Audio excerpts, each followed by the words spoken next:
Buen día a todos. Qué placer estar acá. A medida que han pasado los días, todo el cariño que ustedes me han mostrado, empecé a notar que todo eso surge de sus oraciones. Por mí les agradezco muchísimo. Y de verdad, es emocionante para mí, es conmovedor saber que ustedes hace tanto tiempo que oran por mí. Y Dios ha obrado. Mi doctora dice, yo un día me quejé de algo, no sé, le dije algo, me descargué, me dice, pastor, ella me dice así, es ecuatoriana mi doctora, me dice, pastor, no diga eso, que usted esté vivo es un milagro, usted no se imagina los resultados, los estudios, todo lo que decían, nunca imaginamos que usted iba a estar vivo a esta altura, ¿no? Así que muchas gracias por sus oraciones, muchas gracias. De verdad los quiero sin conocerlos, ya porque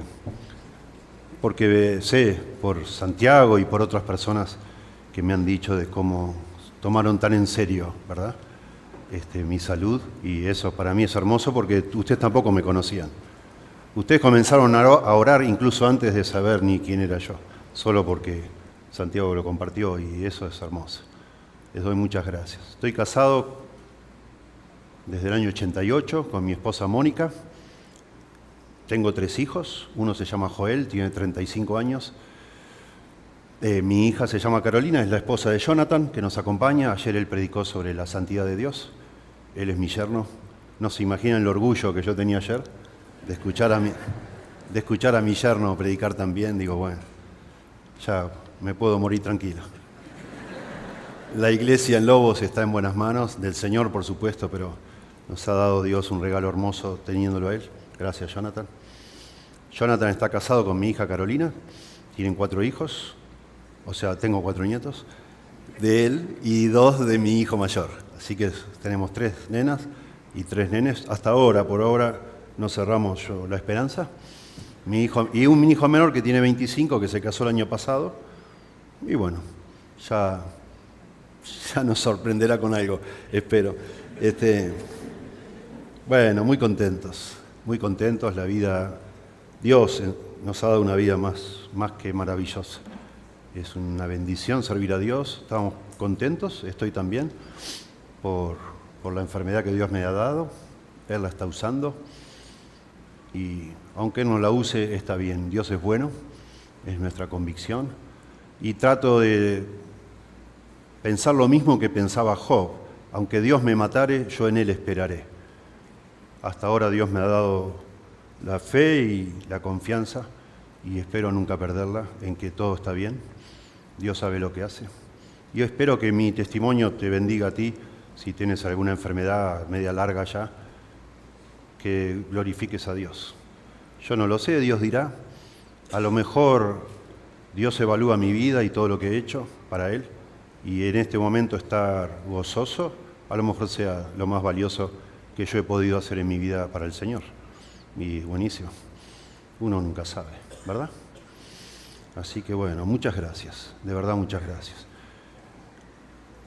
Volví a Argentina en el 2013 con el propósito de comenzar un instituto de entrenamiento en predicaciones positivas, como hacen acá Santiago y Michael y otros colaboradores.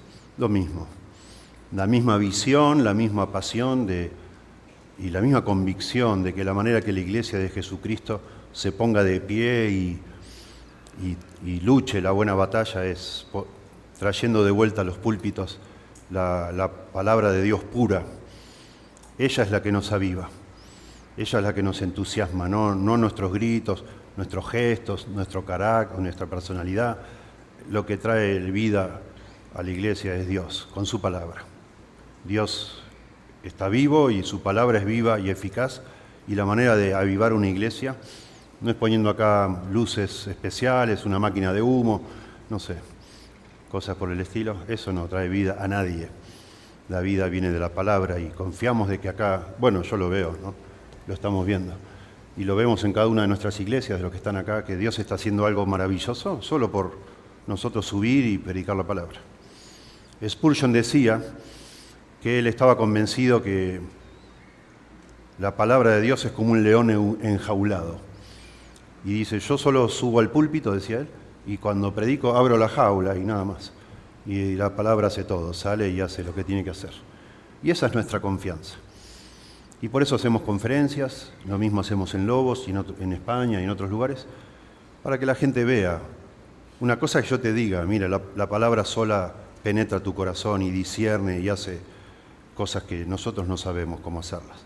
Y otra cosa es que tú lo experimentes. Y esa es nuestra esperanza, que las visitas que están ahora acá y que han estado en la conferencia hayan sentido algo raro. ¿Cómo hace este hombre, no?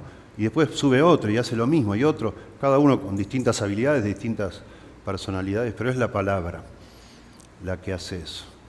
Y deseamos de corazón que cuando los que están visitando acá se vuelvan a sus iglesias, quede como una espina en su corazón, para que usted de alguna manera replique lo mismo. Porque nosotros somos obreros nada más, soldaditos que hacemos lo que Dios dice y Dios hace todo. Y aquí por eso es que existe un centro de entrenamiento. ¿Cómo se llama? Seminario de Expositores. Bueno, por supuesto estoy acá pensando, esto estoy improvisando, pero que ustedes se animen, no solo los que son pastores, lo que algún día les gustaría, que Dios los use de una manera más eficaz, que busque a las personas que están acá, que saben cómo inscribirse en ese seminario y buscar instrucción, ¿verdad? Yo por mi parte, aquí ahora sí empieza, voy a sacar no hay reloj acá, ¿no? No. Voy a sacar mi cronómetro para saber cuánto me voy a pasar del tiempo. Bueno, ¿cuánto predicas? 1 hora. 1 hora y un poquito más voy a predicar yo. Abran en 2 Pedro, por favor. 2 Pedro, capítulo 1. 2 Pedro, capítulo 1. Ya hay más allá arriba. Tengo que bajarme un poco. Casi ni los veo. Bueno, ahí está, ¿lo tienen? 2 Pedro, capítulo 1. Bueno, miren. Cuando empecé a viajar, en el 2013 empecé a visitar iglesias con la idea también de motivar a la gente, de persuadirlos, a los pastores sobre todo, a estudiar predicación y exégesis en nuestro instituto. Y bueno, me empecé a encontrar con muchos jóvenes que siempre tienen ese entusiasmo tan lindo de acercarse a uno y pedir ayuda y conversar. Y me empezaron en distintos lugares, jóvenes que ni se conocen entre sí, a pedir consejo. Y casi todos me pedían consejo los que se acercaron, ¿no? Sobre el tema de la seguridad de la salvación. Me dice, pastor, yo le quería pedir un consejo porque no estoy seguro si realmente soy salvo, no lo sé. Nosotros creemos, los evangélicos, que para entrar al cielo tenemos que ser perfectos, tener una justicia perfecta. Los católicos creen lo mismo. En el cielo no entra pecado. Si usted tiene pecados no puede entrar al cielo, ¿verdad? La diferencia entre los católicos y nosotros es que nosotros creemos que esa justicia perfecta nunca la vamos a lograr. Bueno, eso lo creemos los dos, los católicos también creen lo mismo. No podemos lograr la justicia perfecta. Nadie la puede lograr en esta vida. Los católicos entonces piensan, y no, fuera de la Biblia, razonando pensaron, bueno, tiene que haber un lugar entonces, previo a que alguien entre al cielo, donde uno purga todos sus pecados, se los va sacando de encima. Y eso le llaman el purgatorio. Entonces, después de cientos de miles de años, porque así lo dicen, busquen en internet purgatorio, después de cientos de miles de años que vos estás purgando todos tus pecados, y eso es por medio de castigos que vos vas a recibir. Al fin serás perfecto y entrarás al cielo. Eso no es una linda noticia. No vemos nosotros el Evangelio en esa noticia. Evangelio significa buena noticia. ¿Cuál es la buena noticia? Si todos vamos a un lugar a ser castigados hasta limpiarnos de los pecados, ¿no? Imagínense. Yo no quiero ir a ese lugar. Nosotros entendemos, gracias a Dios, al Espíritu Santo y lo que dice la Biblia, que la única manera de que nosotros llegáramos a tener esa justicia perfecta es si la recibimos de otro. Nosotros nunca la podemos fabricar, ¿sí? Y esa justicia solo la tuvo una persona en este mundo, llamada Jesucristo, que es la segunda persona de la Trinidad. Dios es Dios Padre, Hijo y Espíritu Santo. Un día el El Hijo, con mayúscula, se encarnó, se humanó, dicen los teólogos, se hizo hombre, naciendo de la Virgen María. Y conocemos la historia, ¿verdad?, que celebramos en Navidad. Y Él vivió una vida perfecta, nunca pecó, ni se halló engaño en su boca, dice la Biblia. Y entonces, en el momento determinado, murió en una cruz, el Viernes Santo, dentro de la celebración de la Pascua que celebraban los judíos. Y al tercer día resucitó, y hoy está vivo. Y creemos que esa justicia perfecta que todos necesitamos puede ser imputada, colocada a cuenta de otra persona. De manera que si hoy yo muero, voy a entrar al cielo, aunque no soy perfecto, porque la justicia de Cristo ha sido puesta a mi favor y eventualmente al favor de todos los que están acá, no lo sé. A eso le llamamos la salvación. Hemos sido salvados por gracia, no por obras para que nadie se gloríe, dice la Biblia. Un día, en mi caso recuerdo, el 1 de julio de 1984, me reconocí delante de Dios que yo era un pecador, a pesar de que no era tan malo como otras personas, era lo suficientemente malo, y todos lo somos, como para que Dios me envíe al infierno o al castigo eterno. Pero ese día entendí, por primera vez en mi vida, me faltaba atar un cabo, digamos, había empezado a leer la Biblia unos meses antes. Ese día entendí que cuando Cristo murió en la cruz, estaba muriendo por mí también, no solo por la humanidad, por el mundo, murió por mí. Y me arrepentí de mi pecado, de mis pecados, y entonces, creyendo que la muerte de Cristo fue a mi favor para poder perdonar mis pecados, cubrir con su sangre, dice la Biblia, ese día le pedí a Cristo que sea mi Salvador, le rogué a Cristo que sea mi Salvador. Creí que Él, al morir en la cruz, no había nada más que hacer, era suficiente, ¿verdad? Y desde ese día tengo certeza de mi salvación, seguridad de salvación, decimos. Que pase lo que pase, aunque yo caiga en algún pecado, estoy seguro que el Señor es mi Salvador y que ese pecado ya ha sido perdonado, porque ya Cristo murió hace 2025 años atrás, no sé, o un poco menos, 2000 años atrás, póngale. Esa creemos que es la forma de que un ser humano pecador, como todos nosotros somos, pueda ser perdonado y entrar al cielo. Pero claro, muchas personas, como yo lo hice ese día, lo han hecho a lo largo de la historia, le han pedido a Dios perdón por sus pecados y también le han pedido a Cristo que les limpie el corazón. Han creído de todo corazón, digamos, que eso es así. Pero la Biblia dice que hay algunos que creen por un tiempo, por ejemplo, y después de un tiempo se apartan. También la Biblia dice que hay algunos que se engañan a sí mismos y creen que son salvos. Y Jesús dice, no todo el que me dice Señor, Señor, entrará en el reino de los cielos. O sea, hay personas, tenemos la capacidad, digámoslo así, como seres humanos que somos, de engañarnos a nosotros mismos, de creer que somos y no somos, ¿verdad? Y entonces la Biblia también nos enseña de cómo estar seguros de que sí somos, ¿verdad? Y a lo largo de la historia se han desarrollado de manera teológica dos conceptos, dos aspectos de esa certeza. Hay un aspecto objetivo y hay un aspecto subjetivo. El aspecto objetivo, para estar seguro de que de verdad tú tienes la fe que salva. La salvación es por la fe, no es por las obras. Pero no todas las fe que uno pueda tener salvan, ¿sí? La evidencia objetiva es que, bueno, ¿de qué crees tú? ¿Crees de verdad que es suficiente lo que hizo Cristo o te valorás lo que hizo Cristo, pero además de eso estás tratando de agregar tus esfuerzos? Bueno, esa no es una fe salvadora. Tú crees en Jesucristo, pero no crees que Dios sea Dios Padre, Hijo y Espíritu Santo. Bueno, tu fe no es una fe genuina, porque la Biblia dice que Dios es Padre, Hijo y Espíritu Santo. O tú no crees que Jesucristo es Dios. Hay gente que me ha pasado a mí, que por años ha estado en nuestra iglesia, ya parecía uno de los nuestros, y un día yo hablando con él adentro de mi vehículo, bueno, él me dijo, el domingo pasado predicaste la Trinidad, pastor. Le digo, sí. No me parece bien, eso es una herejía. Le digo, ¿cómo que es una herejía? Y sí. Le digo, ¿vos no crees que Jesús es Dios? No. Le digo, bueno, tú no eres un cristiano. Y no se imaginan todas las cosas que me dijo. No las podría repetir acá. Y no era un cristiano. Se enojó muchísimo y me insultó mucho.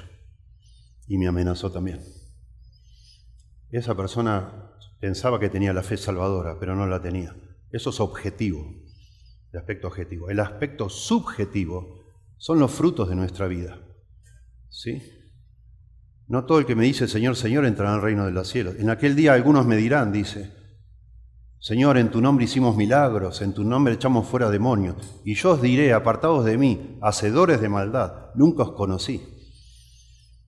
De manera que de alguna manera Jesús dice, bueno, todas estas logros religiosos no son evidencia de que ustedes sean salvos. Echar fuera demonios, hablar en lengua, no sé, hacer cosas fantásticas. Lo que es evidencia es que tu vida cambia. Porque ahora el Espíritu Santo de Dios, la tercera persona de la Trinidad, vive en mi corazón y en el tuyo si sos creyente, y eso nos transforma. Y si no vivimos de acuerdo a esa fe, no obras. La fe verdadera produce obras, dice la Biblia. Ya que metí y hablé al principio del tema de los católicos, digámoslo en forma de fórmulas matemáticas. Yo lo hago del lado de ustedes, ¿no?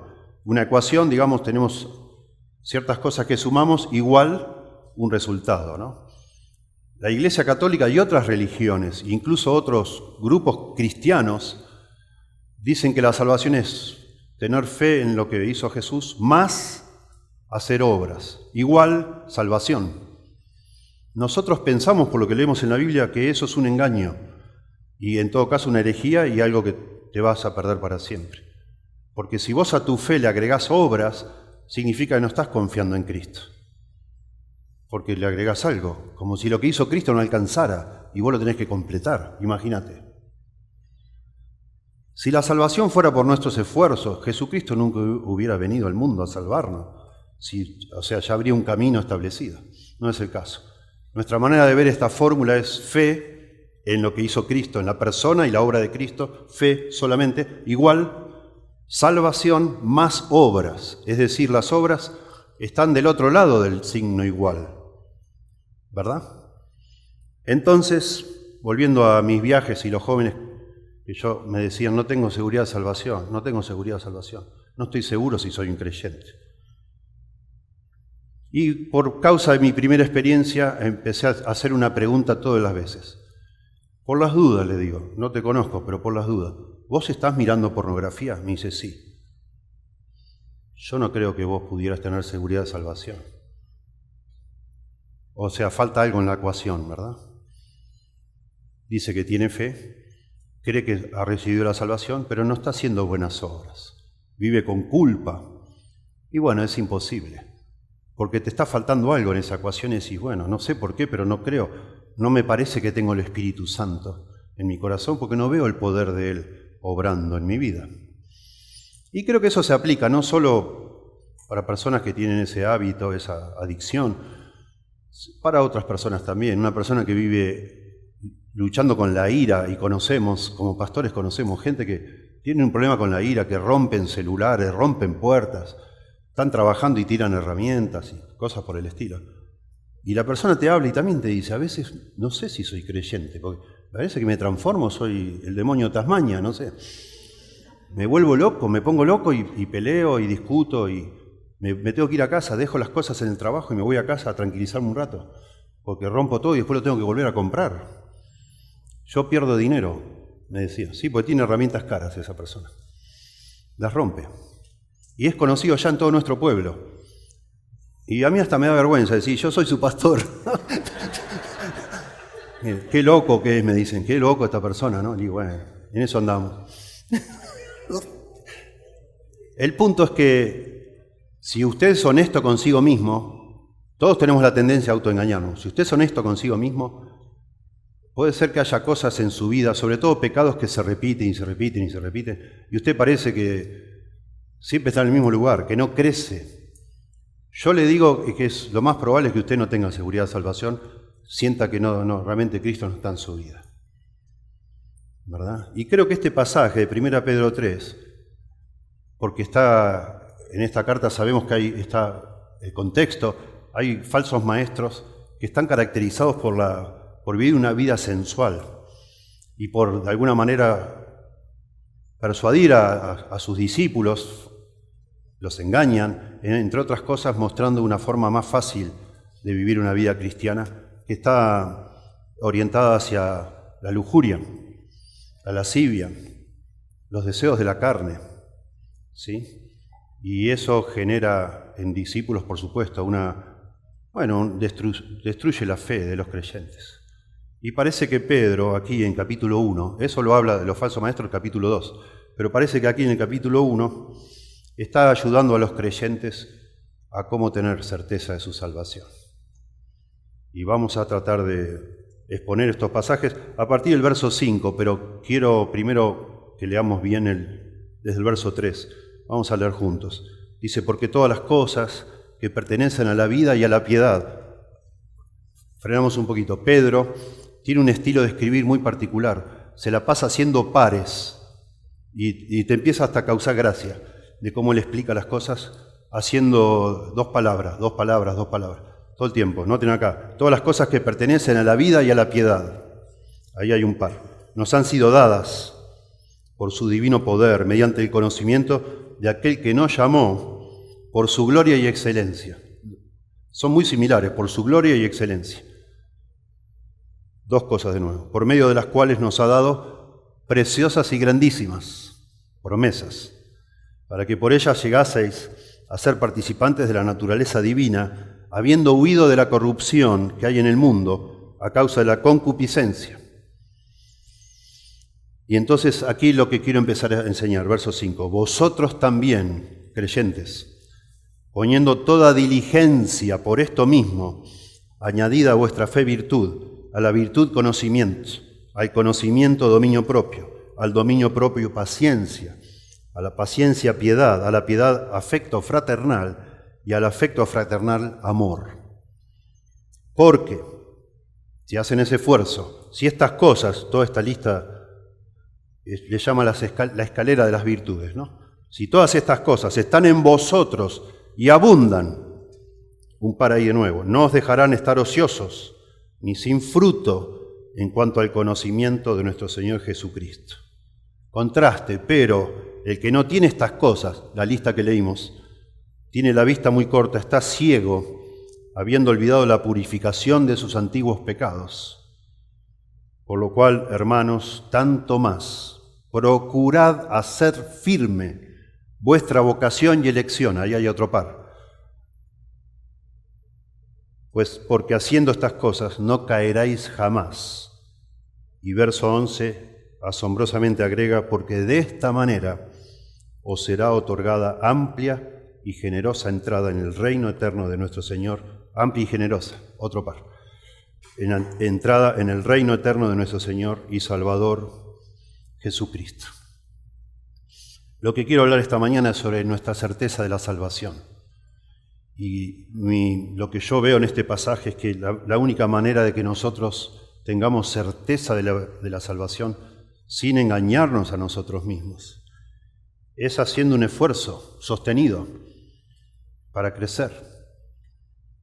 La salvación fue gratis, es por gracia, pagó todo Cristo, yo no pago nada. Pero la manera de estar seguro que he recibido esa salvación es que una vez que recibo el perdón de mis pecados y el Espíritu Santo, yo debo, en base a todo lo que Dios hizo por mí, yo debo esforzarme diligentemente para que eso produzca un fruto en mi vida. Y si eso no está, yo les animo a que duden y examinen, porque puede ser que se esté engañando a usted mismo. No puede ser que un cristiano viva como el diablo. No tiene sentido. Una contradicción enorme. Imagínense. No puede ser que tú digas, no, ahora mi papá es Dios y vivís como un hijo no de Dios. No puede ser. Algo tiene que suceder. Y aquí, antes de meternos con toda la manera que quiero desarrollar este pasaje, me gustaría decir algo, porque nosotros somos de alguna manera hijos o fruto de un movimiento llamado evangelicalismo, que ahora está como casi en retirada, que enfatizó mucho, durante mucho tiempo, que la clave para nuestra santificación, o sea, lo que sucede después de la salvación, después de nuestro perdón de pecados, todo lo que llamamos la vida cristiana, la clave para crecer no es esforzarnos. Así como la clave para ser salvo no es tú esforzarte, sino recibir algo que Dios ya lo ha hecho por ti, arrepentirte y creer que Cristo murió y no hacer nada. Sin embargo, la santificación, que es como nosotros vamos siendo transformados a la imagen de Cristo, sí incluye nuestro esfuerzo, creemos nosotros. En el evangelicalismo se desarrolló toda una forma de ver que hoy se llama la teología de Keswick, se dice Keswick, se escribe Keswick con K y W, Keswick, teología de Keswick. También pueden buscar en internet, está muy bien explicado en varios lugares. La teología de Keswick dice que la clave para tú y yo ser transformados a la imagen de Cristo es dejar que maneje Dios, es no hacer esfuerzos de tu parte, es soltar el volante y dárselo a Dios, o sea, ser pasivo, ¿sí? Lamentablemente las personas que creen esa forma, que por supuesto lo hacen de corazón, y hay personas muy lindas enseñando eso y lo ha habido en el pasado, no tienen victoria sobre estos pecados que hemos mencionado. Porque sí, la Biblia dice que debemos hacer, y vi que nuestro hermano David Robles enseñó sobre la santificación, ¿no? En Filipenses, ¿sí? Esforzaos, ocupaos en vuestra salvación con temor y temblor, dice allí, porque Dios produce tanto el querer como el hacer por su buena voluntad, la Reina Valera. La Biblia nos manda a esforzarnos, pero hay personas que han creído que la solución es pasar al frente y consagrar su vida a Cristo. Esa es la característica de esta teología de Keswick, es pasar al frente y consagrarte al Señor. A lo mejor han estado en iglesias así, que cada tanto hacían una vez al año al menos una campaña de avivamiento y predicaban sermones muy motivadores y te piden que pases al frente a dedicar tu vida a Cristo. O en un campamento tirar un palito al fuego, o escribir algo en un papel y tirarlo, etcétera, etcétera. Parece muy interesante eso, no sé, parece cierto, pero no es real. La Biblia nos manda a esforzarnos. Este pasaje nos habla que con diligencia, poniendo toda diligencia, dice acá, tenemos que hacer algo. ¿Sí? Yo digo que este pasaje nos enseña, escuche, que la certeza de nuestra salvación, o la certeza de la salvación de un cristiano, no dudamos que, digamos, la persona sea un cristiano, pero puede no tener certeza. La certeza de la salvación en un cristiano es directamente proporcional a los esfuerzos que ese cristiano haga para crecer. Y déjeme describir cómo debe ser ese esfuerzo. Como lo dice acá, en primer lugar, ese esfuerzo que hacemos para para crecer y entonces tener seguridad, tiene que basarse en la obra de Dios. No es nunca independiente de Dios. Y así es como viene el flujo de pensamiento aquí. La idea es que nosotros, antes de crecer en las cosas de Dios, tenemos que nacer. Pero yo no me puedo hacer nacer a mí mismo. Dios me hace nacer. Entonces todo está basado en la obra de Dios, que Él inicia esa salvación en tu vida y en la mía. Sí, dice acá el verso 3, como todas las cosas que pertenecen a la vida y a la piedad, nos han sido dadas, noten, nos han sido dadas. Yo no hice nada, me lo dieron. Bueno, hice que me arrepentí y me rendí a la obra de Cristo y realmente creí de corazón que eso era suficiente. Nos han sido dadas por su divino poder, el de Dios, mediante el conocimiento de aquel que nos llamó por su gloria y excelencia, por medio de las cuales la gloria y excelencia nos ha dado preciosas y grandísimas promesas. Déjeme rápidamente explicar, es muy interesante acá esto que diga todas las cosas que pertenecen a la vida y a la piedad. La forma de nuevo que escribe Pedro es muy interesante. Algunos traducen para vivir una vida piadosa o una vida que agrade a Dios. Es muy interesante. Eso es lo que es el nuevo nacimiento. Dios, al venir el Espíritu Santo en nuestro corazón, perdonar nuestros pecados, que fueron también de manera teológica puestos a la cuenta de Cristo. Cristo murió no por sus pecados, porque nunca los cometió, sino por los nuestros, los que algún día íbamos a creer y arrepentirnos. Entonces Dios nos da lo que llamamos un nuevo nacimiento. Nacemos de nuevo por la obra de Cristo. Y en ese nacimiento Dios nos da todas las cosas que necesitamos para a partir de allí vivir una vida piadosa, una vida que agrada a Dios. Eso es lo que dice por la vida y la piedad, ¿sí? Y vivir una vida piadosa demanda un esfuerzo, demanda diligencia, con las cosas, digamos así, poniendo en práctica o utilizando todas las cosas que Dios ya nos dio, los recursos que Dios nos dio. ¿Sí? Dios nos ha dado su Espíritu, Dios nos ha dado su palabra. El Espíritu Santo usa la palabra de Dios para transformar nuestra vida. La palabra de Dios nos transforma, dice la Biblia, en varios pasajes. Es viva y eficaz y va produciendo un cambio, pero si la dejamos cerrada en un estante, no nos transforma la palabra de Dios. La tenemos que escuchar predicada, la tenemos que leer, y eso va produciendo un cambio en nuestro corazón, porque la palabra es la espada del Espíritu. Pero la obra inicial la hace Dios, y en esa obra inicial de Dios es que nosotros nos esforzamos. Ocupaos en vuestra salvación con temor y temblor, porque Dios es el que produce en vosotros el querer como el hacer. Todo comienza con la obra de Dios en nuestra vida. Y es como si nosotros respondemos a eso. No es de manera independiente. Yo me esfuerzo. Pablo dice, yo trabajé más que todos ellos, de los demás apóstoles. Pero no yo solo, sino la gracia de Dios conmigo. Nunca es un esfuerzo independiente. Nunca. Si no, de alguna manera estaríamos contradiciendo lo que decimos que creemos, que lo que hace Cristo es suficiente para salvarnos. Pero ahora nos esforzamos nosotros junto con el poder de Dios que está obrando en nuestro corazón. Crecemos espiritualmente esforzándonos, no dejando de hacer algo supuestamente porque ofendemos a Dios y que Él haga todo. Y hay gente que te dice, estoy en pecado. Me han confesado personas, Alejandro, yo estoy en pecado. Y serio. ¿Y qué vas a hacer? Estoy esperando que Dios me quebrante, te dice. Algo nos cierra. Entonces Dios es tu cómplice. ¿Cómo? ¿Es culpa de Dios o es culpa tuya? No, es mía. Bueno. Pero personas, de nuevo, y son personas que pasan y tiran el palito y tiran no sé qué, y consagran los ojos para Dios, y consagran la mano, consagran el bolsillo, consagran lo que sea. Pero todo sigue igual. Campañas de avivamiento, ustedes saben, ¿no? Debe estar basado en la obra de Dios. Déjeme un poquito acá, volver atrás, al verso 3 de lo que está diciendo, ¿no? Nos han sido dadas todas las cosas para vivir una vida piadosa, es la idea acá. Pertenecen a la vida y a la piedad, a una vida que agrada a Dios. Eso es la idea de piadoso, después lo vamos a explicar mejor. Yo puedo vivir y tú puedes vivir, si eres un cristiano convertido, una vida que agrade a Dios.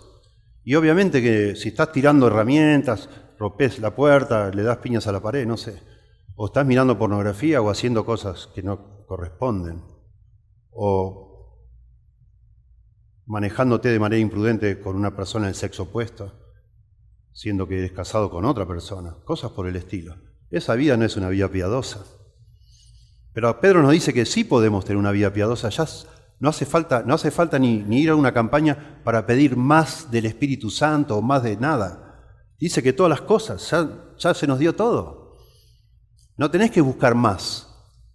Hay gente que ayuna, que hace, no sé, está en vela toda la noche pidiendo más, Señor, necesito más, necesito más. Dice que todo ya lo tenés. Yo ya lo tengo todo. No se trata de pedir, se trata de aplicar, de hacer, de actuar, de obedecer, según Pedro aquí, ¿verdad? Precioso. Y acá dice que la forma en que nosotros fuimos traídos a Dios, Él por su poder, nos trajo a la salvación por medio, dice, de su gloria y excelencia. La palabra excelencia es la palabra virtud. Nosotros en algún momento, yo no sé el trasfondo de usted, pero empezamos a ver a Jesucristo como algo precioso.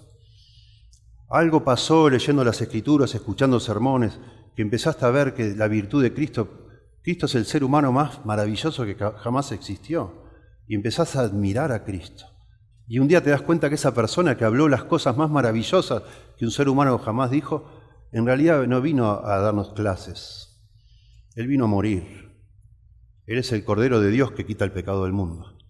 Y dejaste ya de verlo como un líder maravilloso, como Mandela, y no sé qué. La gente dice, bueno, cada tanto aparece La gente, los orientales creen eso.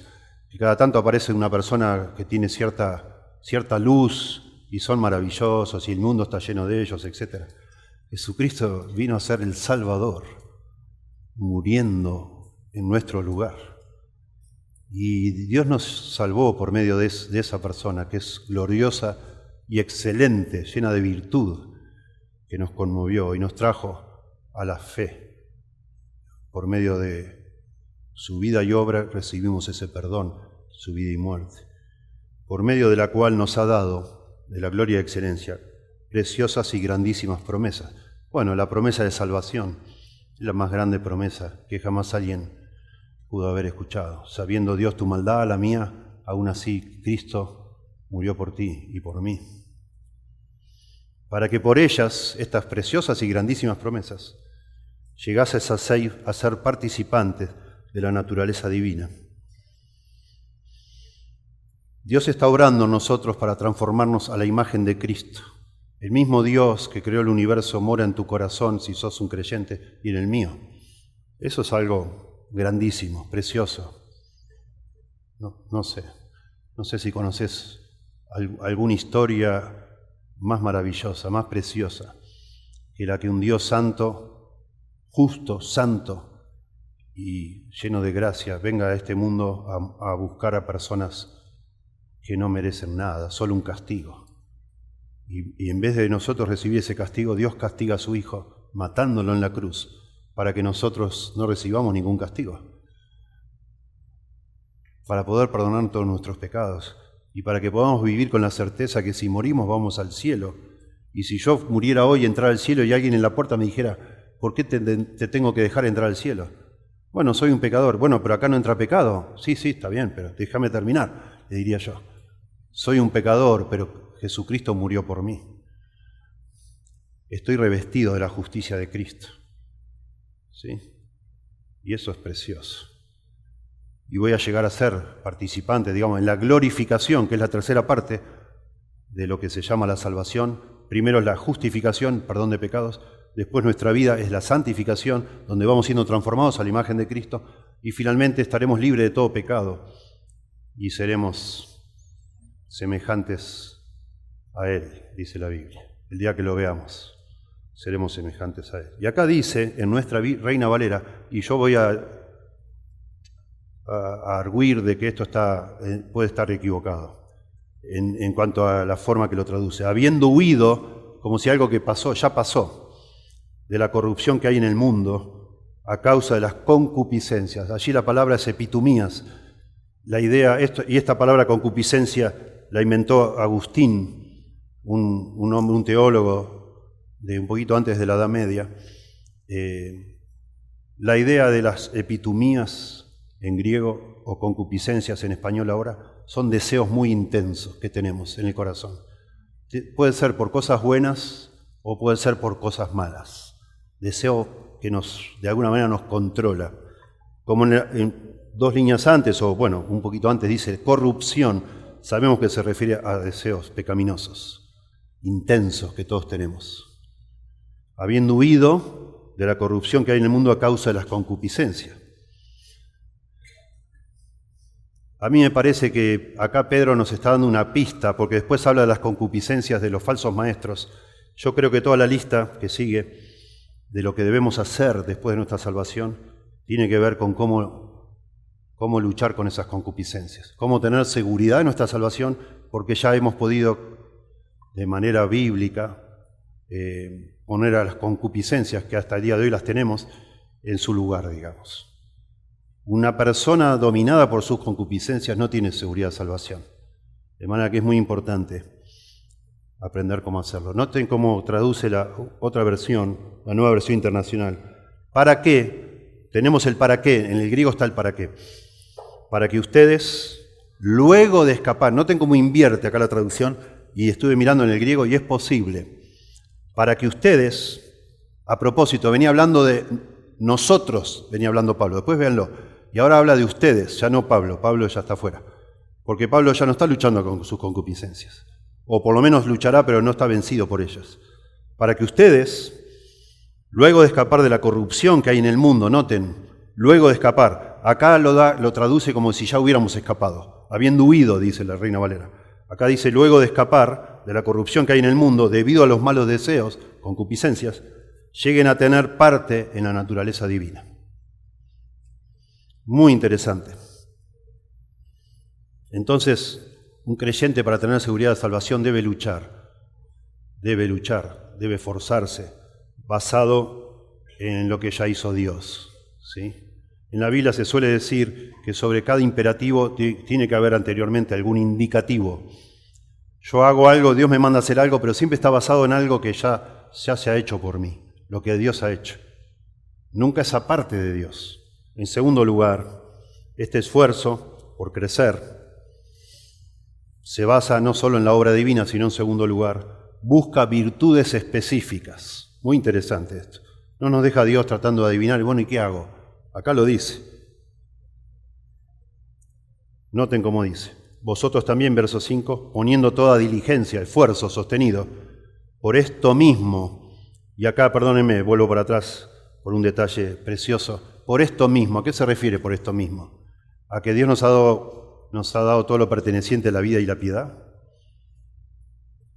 A mí me parece que se refiere a que hemos oído, que tenemos que huir de la corrupción de este mundo por causa de las concupiscencias. Por esto mismo, porque tenemos que huir de la corrupción, tenemos que añadir o poner toda diligencia para añadir, dice acá, a vuestra fe virtud, la fe salvadora. Recibimos esa fe, creemos en Dios, pero eso ahora para crecer no nos alcanza. Tenemos que añadir virtud y todo lo que sigue adelante. Esto es una lista muy común en el mundo griego, se llama sorites, este tipo de listas. La idea de estas listas no es que vas añadiendo como perlas a un collar, no es esa la idea.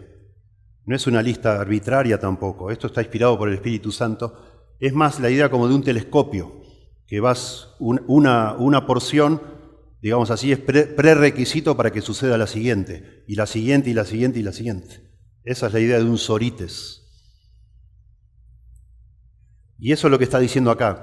Hay una progresión de la fe hasta el amor. Después lo vamos a ver, pero acá lo puede ver usted. De la fe al amor hay una progresión, pero una cosa tiene que suceder antes que suceda la otra. Eso es lo que es esta lista. Y hay muchas en la Biblia. Les leo yo. Por ejemplo, Romanos 10, verso 14 al 15. ¿Cómo pues invocarán en aquel de quien no han oído? ¿Y cómo oirán si no hay quien les predique? ¿Y cómo predicarán si no fueren enviados? ¿Sí? Es como una cadena de cosas, de causa y efecto. Eso es un sorites. Lo mismo en Romanos 8, 29 al 30. Porque a los que antes conoció, también los predestinó. Y a los que predestinó, a estos también llamó. Y a los que llamó, a estos también justificó. Y a los que justificó, a estos también glorificó. Son como causa y efecto, ¿sí? Lo mismo pasa no solo con virtudes, sino también con vicios. Santiago 1.15 dice, entonces, la concupiscencia, deseos intensos, por el mal. Después que ha concebido, da luz el pecado. Y el pecado, siendo consumado, da luz la muerte. ¿Sí? Pasa una cosa, de ahí sucede otra, etc. Como un efecto dominó, digamos, como decimos. ¿Verdad? Y así lo tenemos que analizar esta lista. Lo que está diciendo Pedro. Para llegar a tener una certeza en nuestra salvación, tenemos que, de alguna manera sistemática, procurar añadir a nuestra vida estas virtudes. La palabra añadir, que está allí en el verso 5, es una palabra que se usaba en el mundo antiguo para una persona que, como una especie de mecenas, que proveía dinero para una obra de teatro, para cubrir los gastos, o para, por ejemplo, equipar una nave para hacer un viaje. Personas que donaban dinero de manera generosa, abundante. Esa es la idea acá, cuando dice que tenemos que añadir a nuestra fe ciertas cosas. Tenemos que esforzarnos para que nuestra fe no esté sola. Por eso decíamos, salvación igual, fe es igual a salvación más obras. Nuestra fe, una vez que hemos sido convertidos, debe ser de alguna manera desarrollada, procurando que nuestra vida, de manera diligente, dice acá, añadamos a esa fe obras. Y acá las menciona como virtudes, ¿no? Excelencias. La palabra virtud es areté, ya lo había dicho, por medio de su gloria y excelencia. La palabra excelencia es la misma, areté. Y da la idea que nosotros procuramos como creyentes vivir una vida consistente a la obra que se ha hecho por nosotros. Nosotros como creyentes procuramos vivir una vida consistente con lo que significa ser un hijo de Dios. La palabra arete se usaba en la antigüedad para hablar de algo que es excelente, pero también algo que es de alguna manera que cumple con el propósito por el cual fue creado eso. Un campo que da mucha cosecha es un campo arete. Una herramienta que funciona como bien, que ayuda a resolver un problema, es una herramienta arete, digamos. Eso es una virtud, una excelencia. O sea, uno dice, qué bueno que es esto, mirá, qué bueno que es este campo. Bueno, en aquel momento decían, qué virtuoso que es este campo. Qué maravilla esto, me compré esto, ahora el trabajo, que antes me llevaba 3 horas hacerlo, lo hago en media hora con este aparatito. Bueno, es un aparatito arete, digamos, excelente, si se quiere. Cuando se habla de una excelencia moral, bueno, es que nosotros ahora, otra vez, por la salvación, comenzamos a vivir una vida que es admirable para otros, o por otros, que empezamos a dar un fruto. Qué maravilla, así como yo digo que me da vergüenza, y me da vergüenza a veces, decir que yo soy pastor de una persona que vive de esa forma, como les mencioné.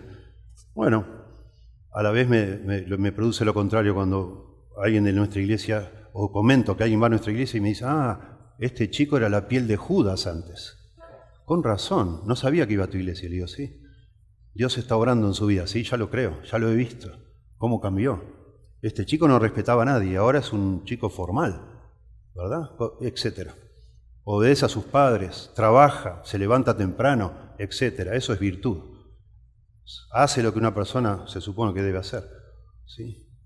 Respeta a su esposa. Antes los gritos no sabés, me dice el vecino, no sabés lo que era antes esto. Esta casa era un infierno. Ahora están todos tranquilos, qué lindo, qué bien. Es un buen padre, se levanta, lleva a los chicos al colegio, etcétera, etcétera, etcétera. Está conectado con su familia, etcétera. Eso es la virtud, ¿sí? Esa es la idea. De nuevo, es algo básico, es lo mínimo que uno espera de un verdadero convertido. Es decir, mirá qué lindo, su vida está cambiando. No duraba 2 semanas en un trabajo este muchacho, ahora está trabajando y lo aceptan, lo quieren. Es formal, es respetuoso, etcétera. Arete. La verdad, dice alguien, la verdadera virtud en la vida cristiana no consiste en pulir cualidades humanas, por buenas que éstas pudieran ser, sino en producir cualidades divinas que hacen a la persona más semejante a Jesucristo. Me encanta.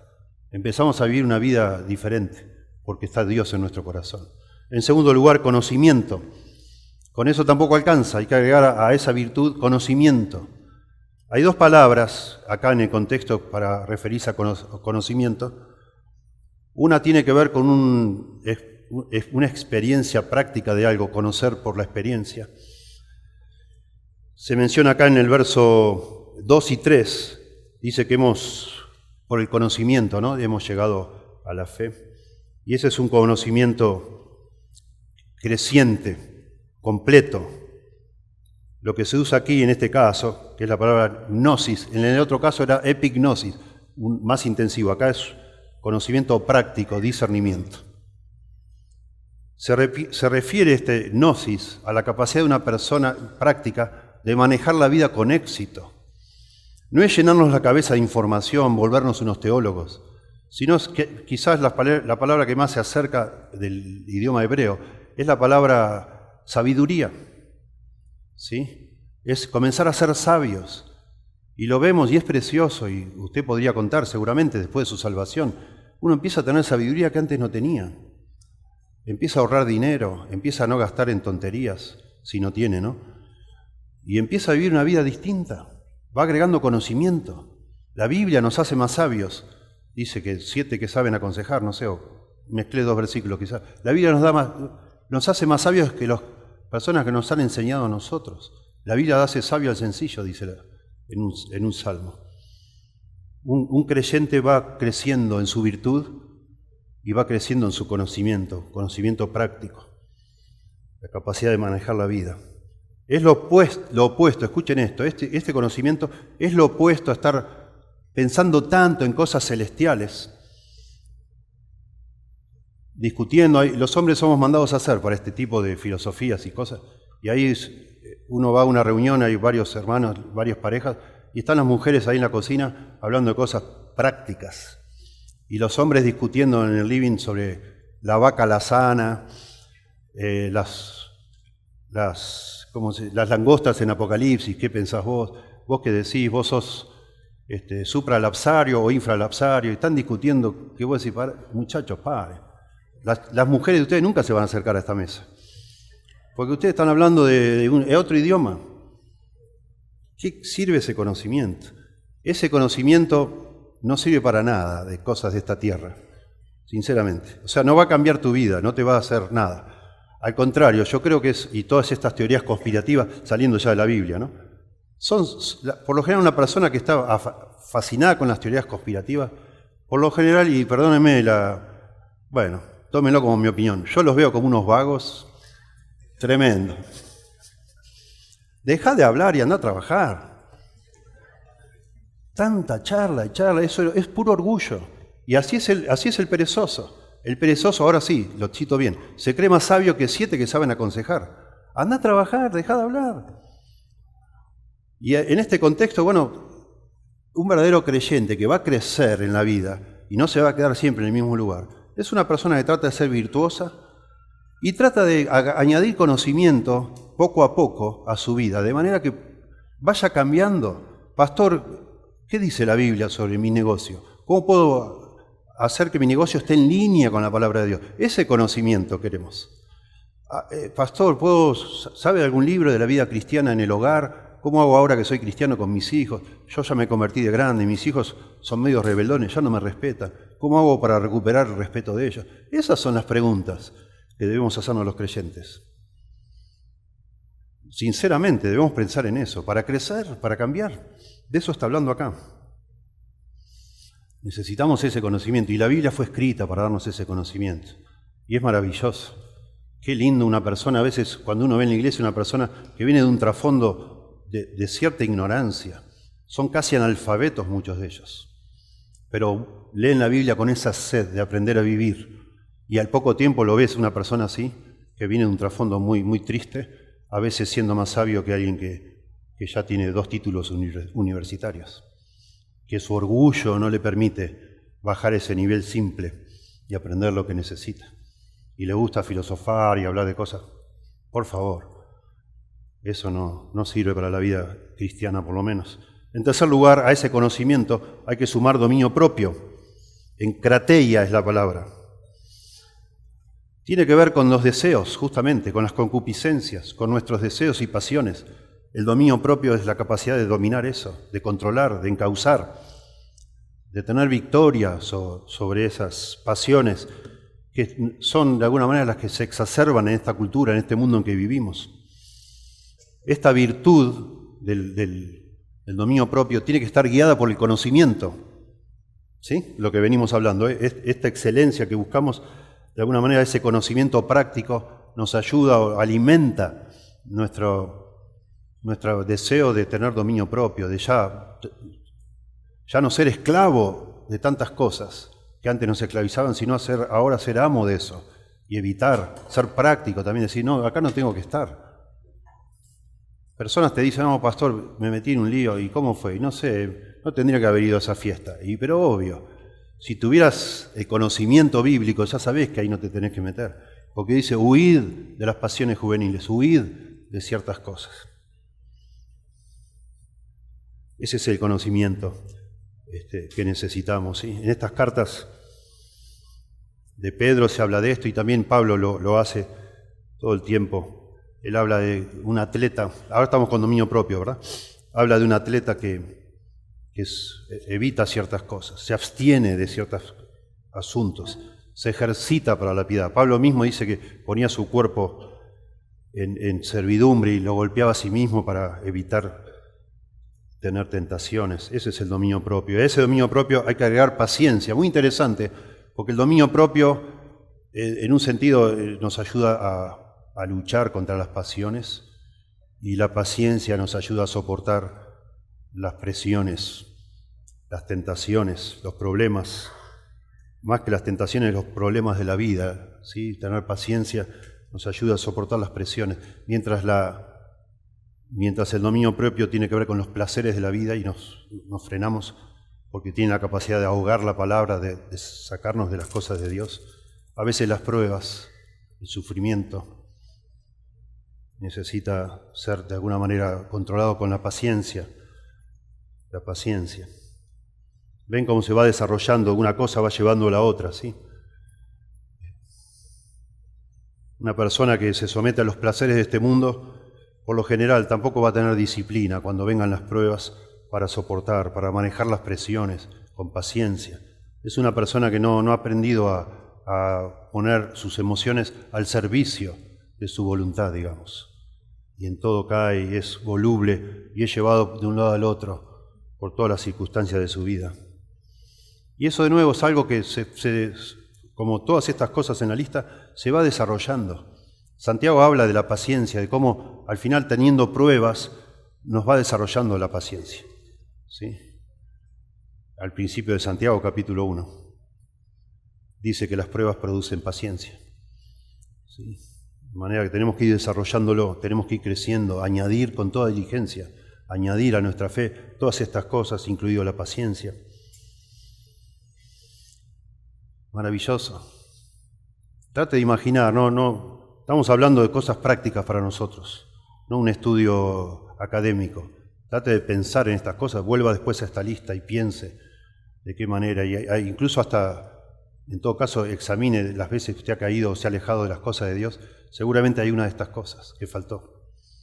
Tuve una charla maravillosa con el pastor Luis Contreras hace unos días en uno de los descansos de la conferencia, y estábamos hablando, tres de nosotros, creo que estaba también Fernando Jaimes, estábamos hablando de la pornografía y de cómo ayudamos o no ayudamos a las personas que pastoreamos. Y Luis, de manera para mí preciosa, dice, yo no leo muchos libros del tema, yo he leído muchos sobre el tema, tratando de ayudar, ¿no?, con cariño a personas atrapadas. Y Luis dice, para mí, todo es mucho más simple. Si creemos que la Biblia es suficiente, todo está en la Biblia, obviamente, ¿no?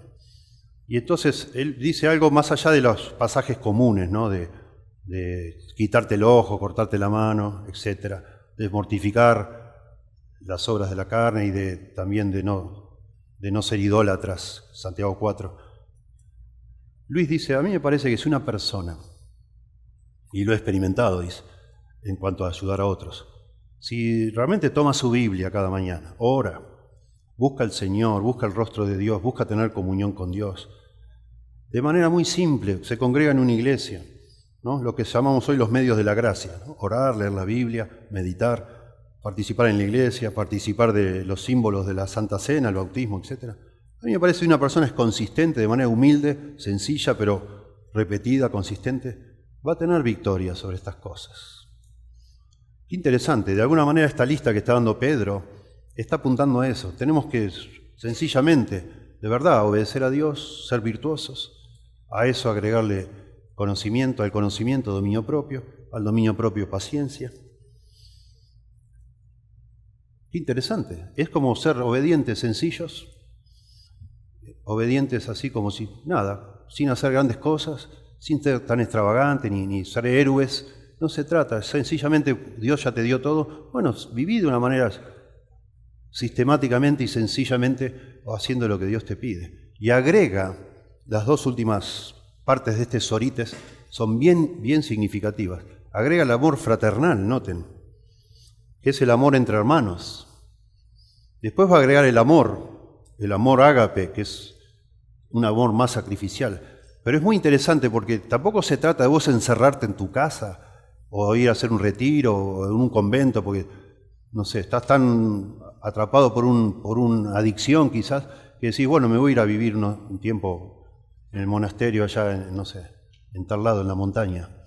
No, porque parte de las virtudes que hacen que nosotros crezcamos espiritualmente tienen que ver con salir de nosotros mismos hacia otros. A esto le llama amor fraternal. Es la idea de yo no solo tratar de amar a Dios, sino amar al prójimo, olvidarme de mí mismo un poco, salir de mi ombligo, como dijo el otro día, dijiste David, de mirarse el ombligo, tenemos que... A ver, los dos grandes mandamientos tienen que ver con amar a Dios y amar al prójimo, no con amarte a vos.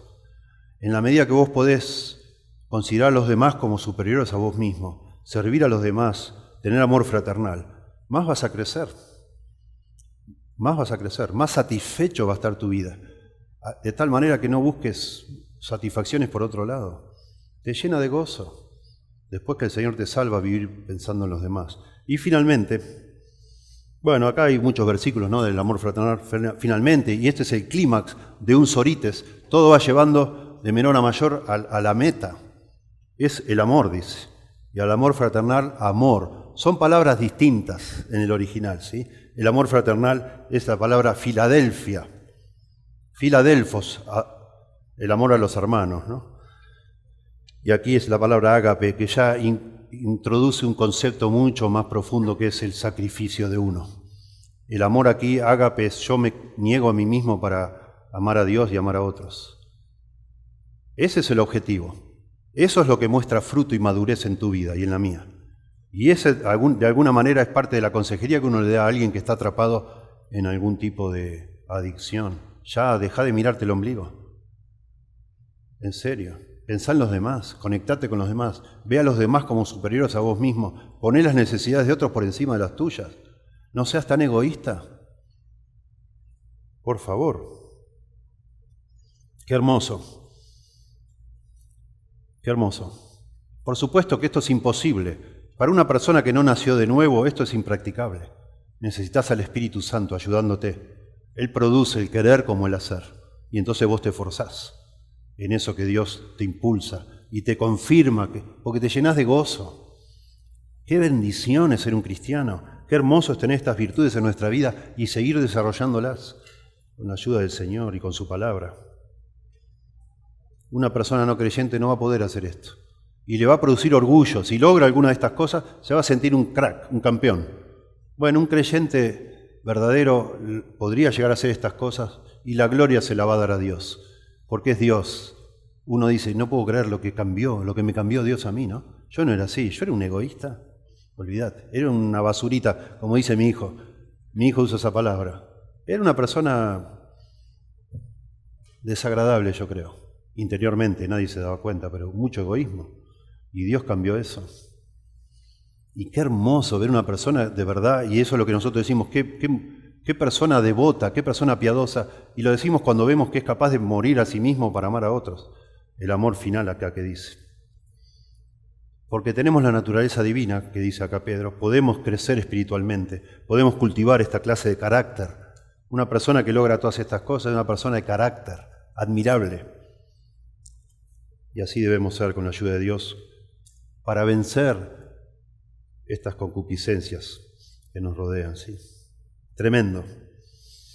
Entonces, para avanzar, la certeza de la salvación en un cristiano es directamente proporcional a los esfuerzos que haga para crecer. En primer lugar, ese esfuerzo que hace para crecer se basa en la obra divina. En segundo lugar, busca ciertas virtudes específicas, ahí las tenemos en esa lista. En tercer lugar, este esfuerzo va a producir seguridad de salvación. Noten, porque si estas cosas, verso 8, están en vosotros y abundan, no os dejarán estar ociosos ni sin fruto en cuanto al conocimiento de nuestro Señor Jesucristo. Pero el que no tiene estas cosas tiene la vista muy corta, es ciego, habiendo olvidado la purificación de sus antiguos pecados. Noten, no solo debemos tener estas cosas, sino que abunden. O sea, seguimos y seguimos y seguimos.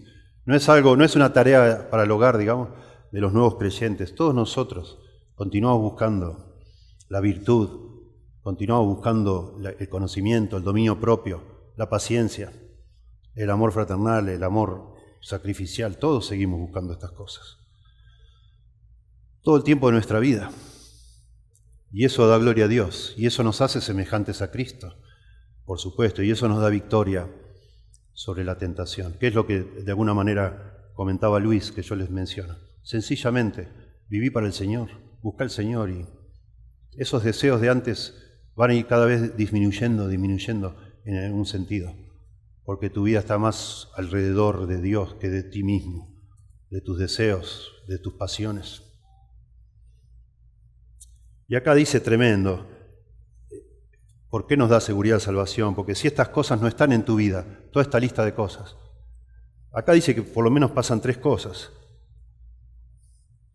No vas a estar ocioso, no vas a estar sin fruto y no vas a ser ciego. Acá cambia, lo pone en negativo, pero la idea de ocioso es la idea de una persona que no trabaja. Pero la palabra significa inútil también. Tremendo. Te vas a sentir un inútil. Te vas a sentir un inútil. Si pensás algún día, ¿yo qué hice para Dios?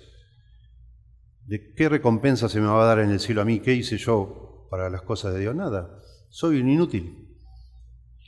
Estuve ocioso toda mi vida. Tenía el ticket, así solemos decir, conseguí el ticket para ir al cielo y a mí ya no me importa nada.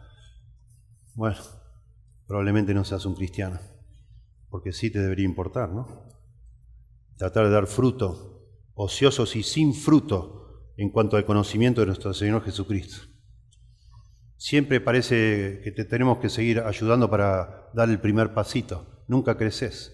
Siempre las mismas dudas, siempre los mismos problemas. Siempre en tu matrimonio todo está igual. Nada cambió.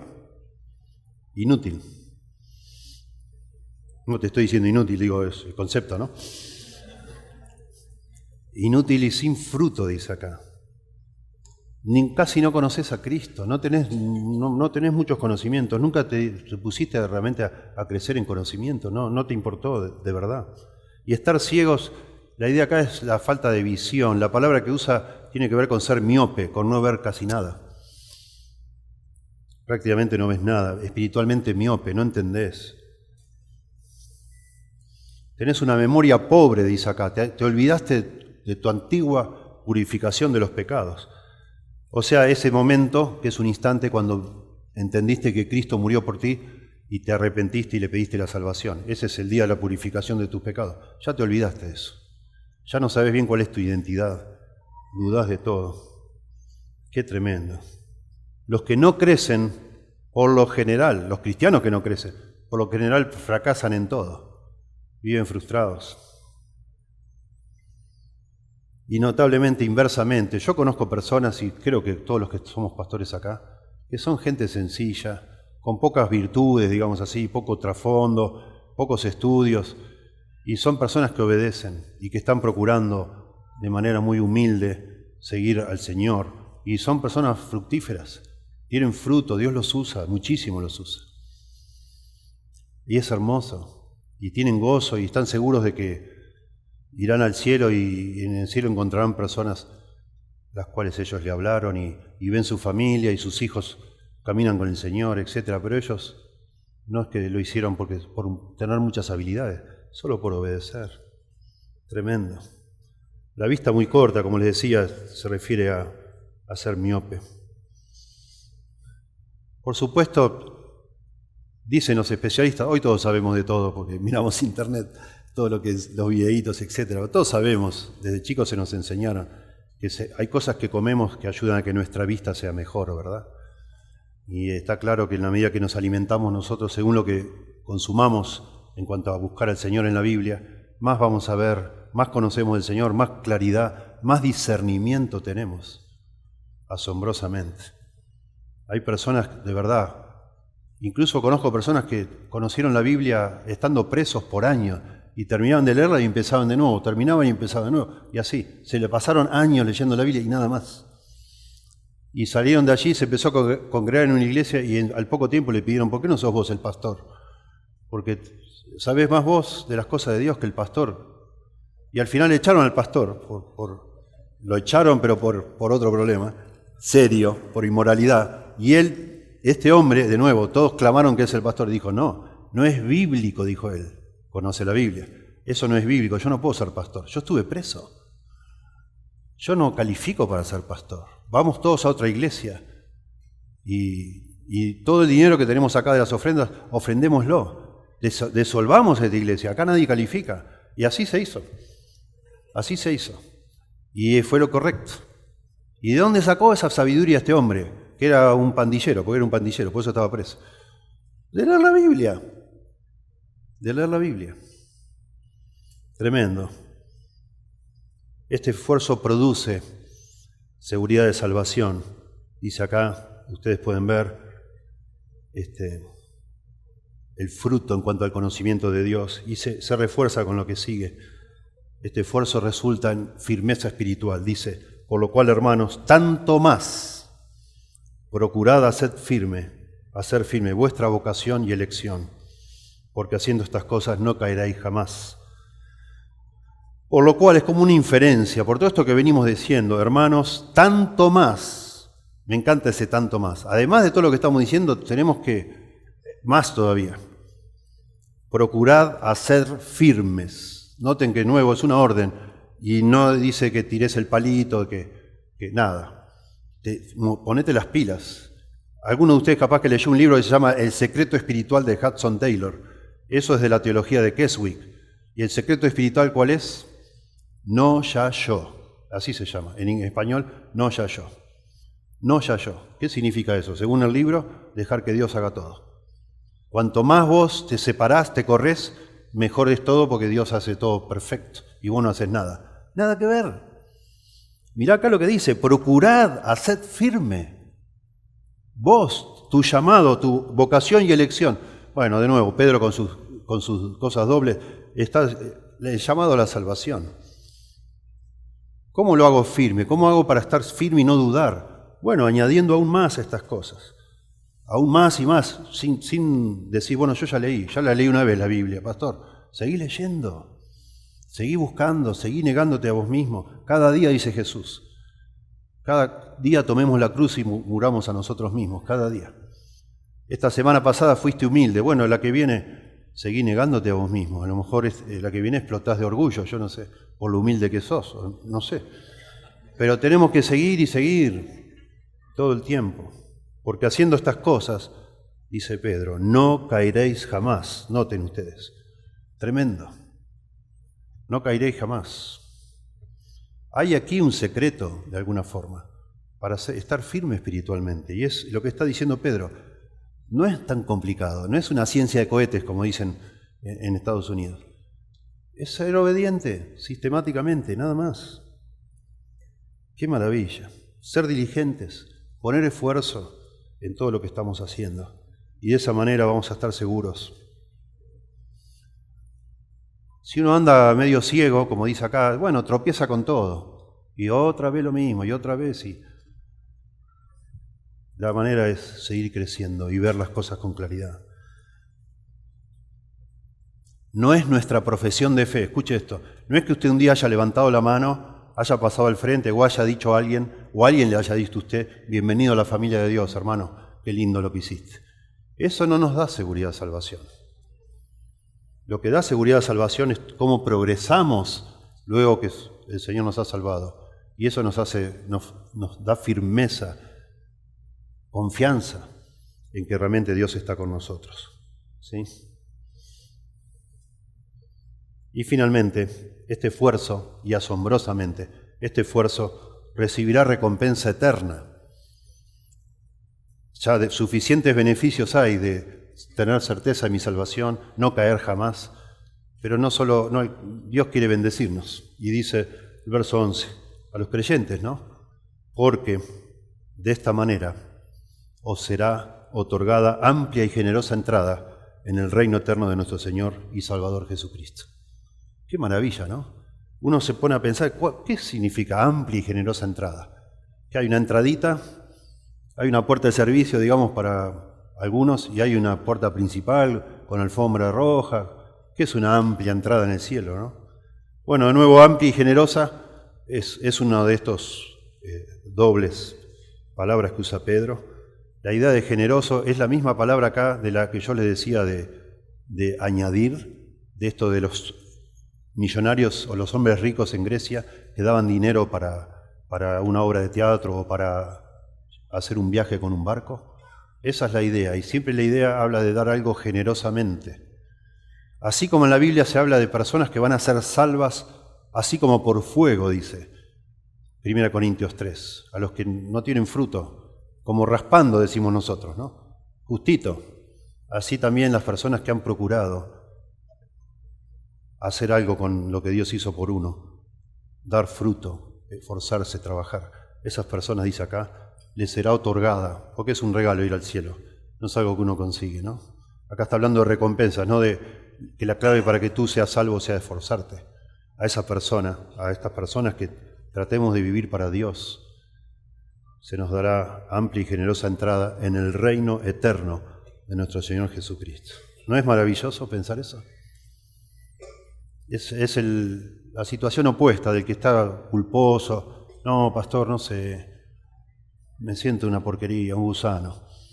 Porque estás mirando lo que no debes mirar, porque estás actuando como nunca Dios, porque estás de manera pasiva, esperando que Dios haga algo, que Dios te quebrante. Por favor, quebrantate, humillate, pedile perdón a Dios, ponete las pilas.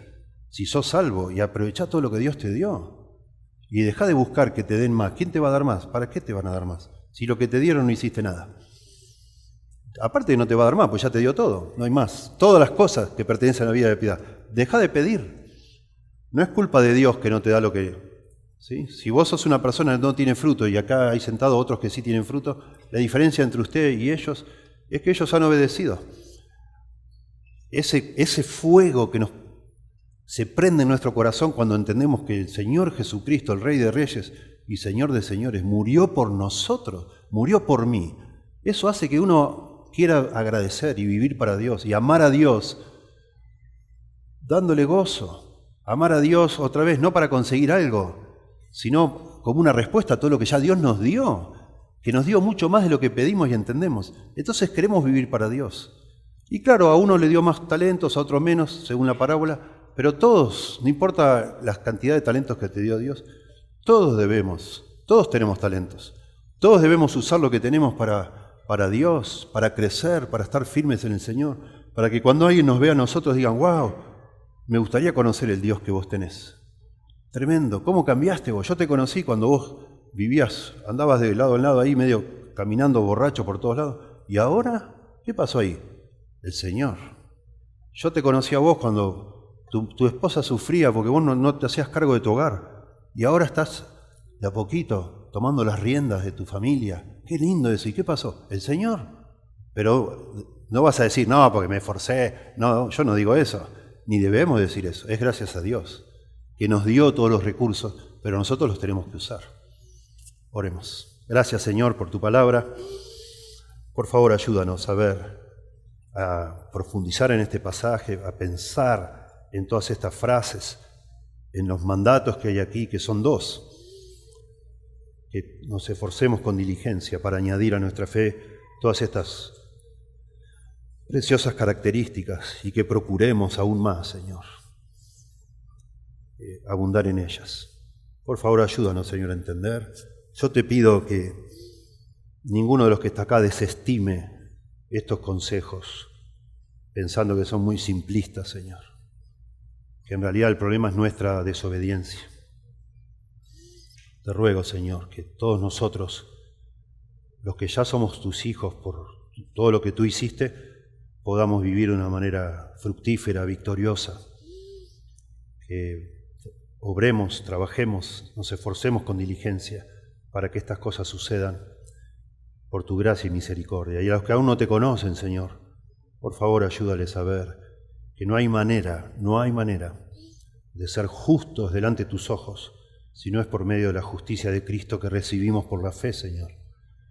Que los que están esforzándose, o quizás hasta son indiferentes y no les importa, que tú, por favor, les concedas la luz espiritual, el discernimiento, para que, antes que sea tarde, se abracen a Jesucristo y a su perdón, que es por medio de lo que hizo en la cruz por cada uno de nosotros, Señor. Te lo ruego en el nombre de Jesús. Amén. Muchas gracias.